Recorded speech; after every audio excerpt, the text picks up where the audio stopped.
Très chers frères et sœurs en Christ, une fois de plus, bienvenue dans les minutes bibliques. Aujourd'hui, nous sommes le mercredi 20 avril 2022. Les textes qui vous seront proposés sont tirés de Jean chapitre 20, versets 24 à 31 et du psaume 124. Et nous allons vous chanter le cantique « Quel ami fidèle et tendre » tiré de Gloire à Dieu 143.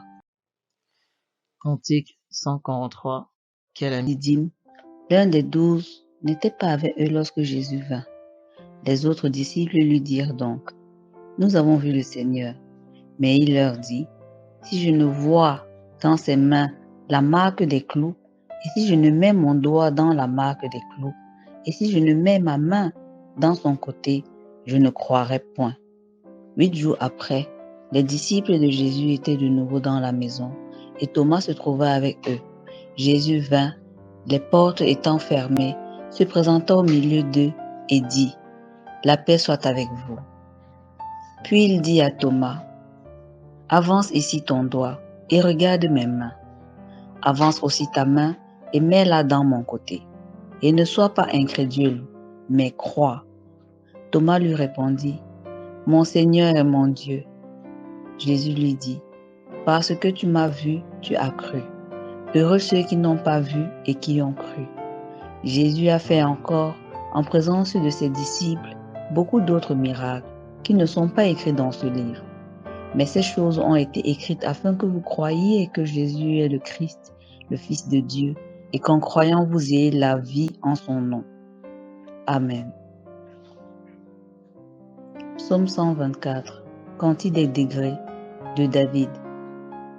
Sans l'Éternel qui nous protégea, qu'Israël le dise.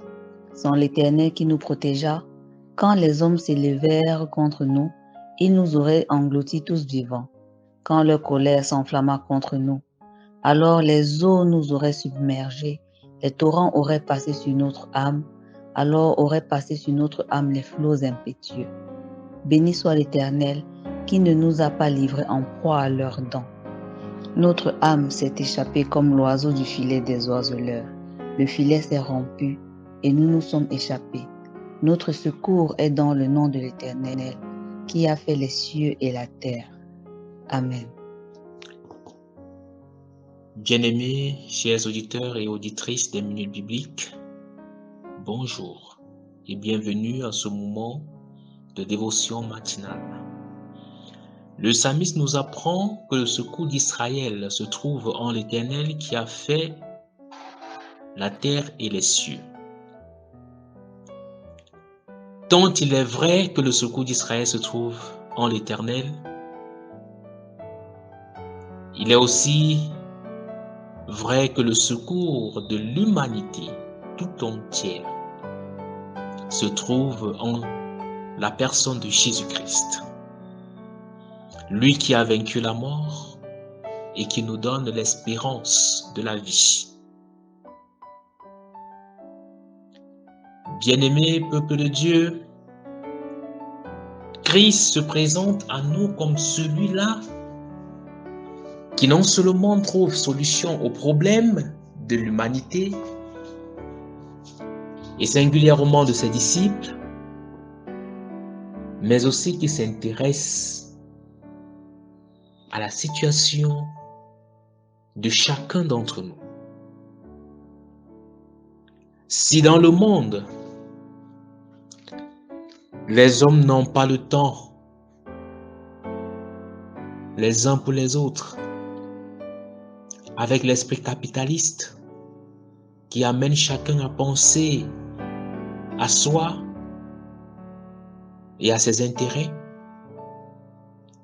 le texte de Jean nous montre Jésus préoccupé par la situation de son disciple Thomas.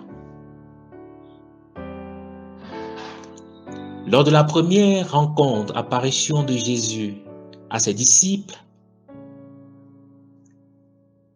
qui étaient dans la maison, barricadés, preuve de ce qu'ils étaient dans la torpeur, Jésus leur annonce la paix. C'est ce dont ils avaient besoin. Malheureusement, Thomas était absent.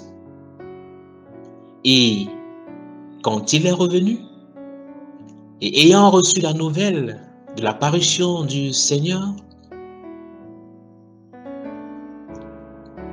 Thomas n'a pas voulu croire ce que les autres lui ont raconté. Il préfère voir avant de croire. Et à cause de l'incrédulité de Thomas, Jésus reviendra dans le groupe des disciples pour lui. Bien-aimé de ce que nous venons de dire, qu'importe les situations que tu traverses, qu'importe ce que tu es en train de vivre, je voudrais t'annoncer la bonne nouvelle selon laquelle Jésus connaît ta situation et il n'est pas indifférent. Notons que c'est Jésus qui prend l'initiative de venir rencontrer Thomas et résoudre le problème de son incrédulité. Et à la rencontre avec Jésus, l'incrédulité de Thomas sera ôtée et Thomas fera l'une des très belles confessions: mon Seigneur et mon Dieu. Bien-aimé peuple de Dieu, sache donc que le Seigneur le ressuscité connaît ce que tu traverses. N'abandonne pas. Il prendra une initiative pour ta situation afin de te sortir de ce qui te tenait captif pour une vie meilleure en tant que missionnaire du Seigneur.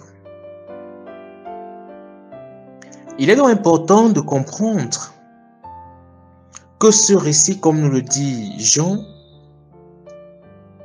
vise à ce que tous puissent croire que Jésus est le Christ, le Fils de Dieu, et qu'en croyant, que nous ayons tous la vie ensemble. Bien-aimé peuple de Dieu, seul Jésus est le Messie. Et en dehors de Jésus, il n'y a pas de Messie, il n'y a pas de salut. Le monde peut nous proposer toutes les autres voies, d'autres divinités, des grands penseurs qui peuvent être comme des solutions.